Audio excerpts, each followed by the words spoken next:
ne poznam številk. Kako ne poznaš številk? Vsak mora poznati številke. Ampak meni še ni treba, ker še ne hodim v šolo.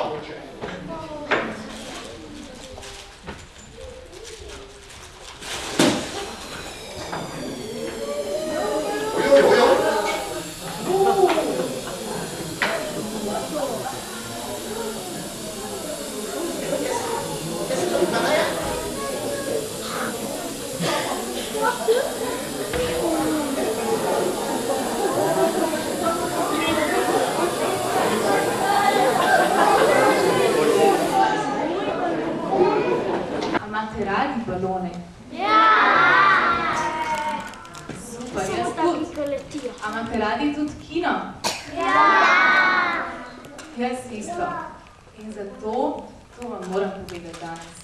Sem bila par tednov nazaj zelo vesela, ker je prišel k meni na obisk tale balon. In ta balon je tukaj en poseben balon. Tako kot je Andrejev balon, velikon poseben balon, je tale tudi čisto poseben balon.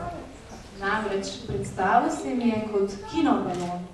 Prišel je do mene, rekel je, živjo Petra, jaz sem kinobalon, s sabo imam 7 kratkih animiranih filmov in lepo te prosim, da jih v kinodvoru pokažeš otrokom.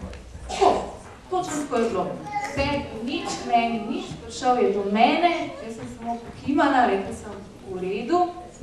Reč je pa taka, da je tale kinobalon en zelo radoveden balon, ki potuje po svetu, namreč zelo rad je na poti in tako kot mi, ima tudi on rad filme in kino, rad ima pa tudi otroke.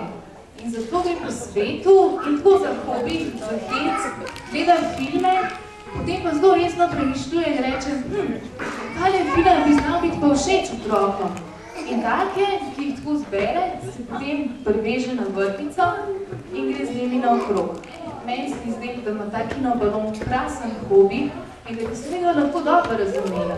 In zato smo se mi pa zmenila, da bova od zdaj naprej vsako soboto, vsako nedeljo, ko boste imeli pa otroci počitnice, pa tudi med tednom, z vami v kinodvoru. In da bo tale kinobalon prinesel v kinodvor vsakič takšne posebne filme, za katere misli, da bi znali biti všeč otrokom. Zdi, da bi bilo fino, da potem, ko se podružite z mano in ostalimi v kavarni in ko odidete domov, da si vzamete svoj kinobalon. Zato vas bo lahko potem ta kinobalon zopet prepel nazaj.